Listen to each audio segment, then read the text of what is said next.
और बड़ी खबर सामने आ रही है, उसका भी रुख कर लेते हैं। तो अपने दर्शकों से बड़ी खबर साझा कर रहे हैं। बड़ी खबर इस वक्त की आपको बता रहे हैं। पूर्व मंत्री अनिल विज का बयान सामने आया है। उन्होंने कहा है कि हुड्डा साहब की ख्वाहिश कभी पूरी नहीं हो सकती है। अभी हमारे तरकश में कई तीर हैं, अनिल विज की ओर से कहा गया। मोदी पल पल की जानकारी रखते हैं, इलाज भी जानते हैं। तो ये बड़ा बयान अनिल विज की ओर से सामने आया। हुड्डा साहब की ख्वाहिश कभी पूरी नहीं हो सकती है। तो ये बड़ा बयान अनिल विज की ओर से पूर्व मंत्री अनिल विज ने बयान दिया है। अंबाला से खबर, हुड्डा साहब की ख्वाहिश कभी पूरी नहीं हो सकती है। अनिल विज ने ये बयान दिया है और विधायकों का कांग्रेस को समर्थन देने का दुख है, ये बात भी उनकी ओर से कही गई। उन्होंने कहा कि अभी हमारे तरकश में कई तीर हैं, मोदी पल पल की जानकारी रखते हैं, इलाज भी जानते हैं। तो देखिए, जहां एक तरफ विपक्ष की ओर से लगातार विधायकों के समर्थन वापस लिए जाने की बात पर अब बीजेपी की सरकार पर हमले किए जा रहे हैं, सरकार को अल्पमत में बताया जा रहा है। तो सरकार में जो मंत्री शामिल हैं और साथ ही जो भाजपा के तमाम नेता हैं, वो सभी बार बार एक ही बात बोल रहे हैं कि अल्पमत में सरकार नहीं है और विधायकों का कांग्रेस को समर्थन देने पर वो दुख भी जता रहे हैं। अनिल विज की ओर से भी ये बयान सामने आया है। 3 विधायकों का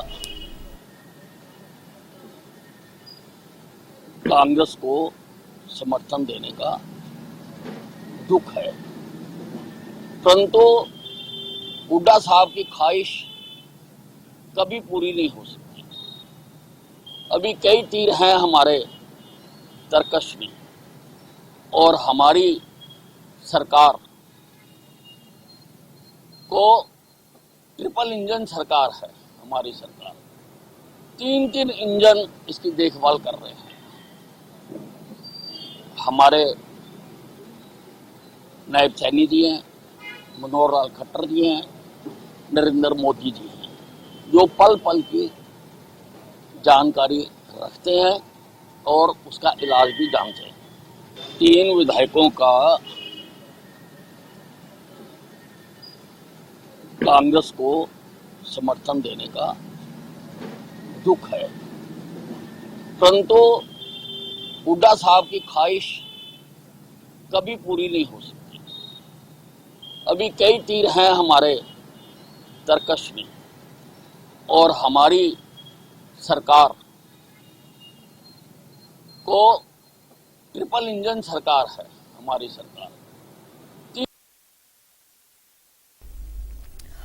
तो अनिल विज की ओर से भी ये बयान सामने आया है। उन्होंने निर्दलीय विधायकों के समर्थन वापस लेने को लेकर और कांग्रेस को अपना समर्थन देने को लेकर कहा है कि इस बात पर उन्हें दुख है, हुड्डा साहब की ख्वाहिश कभी पूरी नहीं होगी। ये बात भी उन्होंने कही है, क्योंकि बीजेपी के नेताओं की ओर से बार बार यही कहा जा रहा है कि कांग्रेस केवल सरकार गिराना चाहती है, सरकार बनाने का काम करना चाहती है।